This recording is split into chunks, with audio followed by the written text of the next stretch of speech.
After the stroke, the master became aphasic, which meant that he could understand most of what was being said to him, but couldn't express meaningful responses. So that, for instance, when one of his secretaries, Leo Granek, handed him an unwashed cup of wine for a blessing on Friday night, the Kabbalist was only able to hum in disapproval and knock the silver cup down on the floor. Granek, in his best imitation of a patient, selfless devotee, bent down each time and picked up the cup. This repeated at least 5 times until Lionel Abulafia, who was on hand to witness that vignette, yelled out, "You forgot to wash the becher, Leo!" suggesting the master was refusing, in accordance with Jewish law, to make a blessing over a cup that hadn't been rinsed.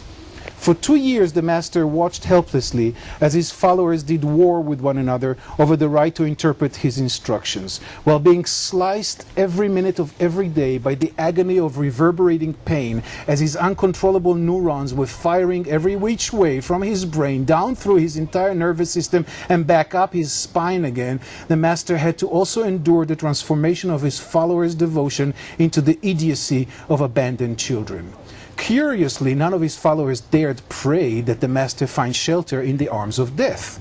This was possibly because so many of them believed he was not a mere human, and you did not wish death on a demigod. Or maybe they were too involved in all the things that they still needed from him to permit him to die.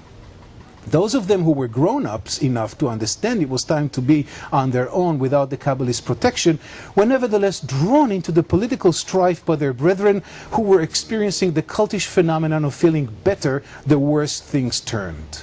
They fought over the privilege of pushing him around in his wheelchair so they could display him to the adoring crowds. Gratefully, those parades had to be kept short as the master's stiff body would begin to slide down in his wheelchair almost immediately, and the great man often ended up sprawled helplessly on the floor, unable to get up, much less redeem humanity from its woes.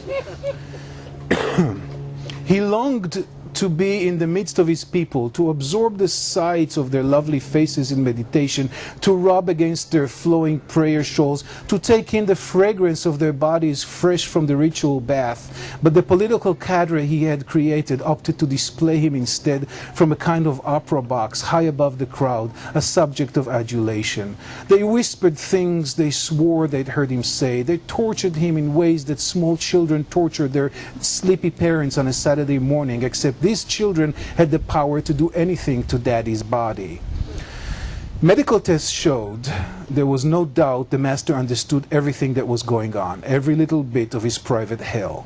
Now he was a God in diapers, a speechless prophet, a drooling Jesus on the cross, and nothing in between. On occasion, his godly status came in handy. One time the master was irate at his doctors for forbidding him the pleasure of food that wasn't good for him. He begged for something that tasted like it was prepared by humans for humans. But Leo Granek, fancying himself the protector of his master's health, denied those appeals. So the master took advantage of one of the sessions when he was on display in his opera box and pointed with his good hand at a plate of sponge cake down below in the crowd.